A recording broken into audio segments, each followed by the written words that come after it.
स्पर्श करके कहा था कि राम काज कीन्हे बिना मोह कहाँ विश्राम। ये मैनाक पर्वत माता पार्वती जी का भाई है, सोने का पहाड़ है, समुद्र में जाके छिपा है।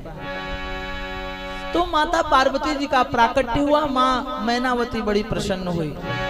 और हिमालय महाराज तो इतने प्रसन्न हैं कि पूछो नहीं महाराज। आज के जमाने में अगर किसी के घर में बेटी पैदा हो जावे तो लोग मुंह लटका लेते हैं। किसी ने कहा कि अस्पताल में से अगर कोई अंग्रेजी के ओ की तरह मुंह लटका के निकले तो समझ लो बिटिया भाई। और अस्पताल में से अगर कोई अंग्रेजी के डब्लू की तरह मुंह बनाकर निकले तो समझो बेटा भैया है। लेकिन मैं आपसे एक बात कहूं, बेटा बड़ा होकर लायक बनेगा कि नालायक बनेगा इस बात की कोई गारंटी नहीं है महाराज।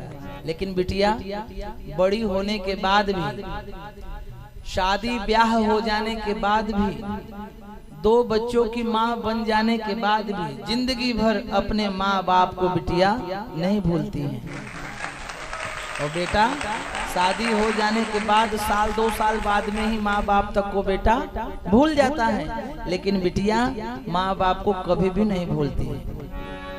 अब बेटा तो एक ही वंश को उजागर करता है, लेकिन बेटियां 2-2 कुलों को रोशन करती हैं।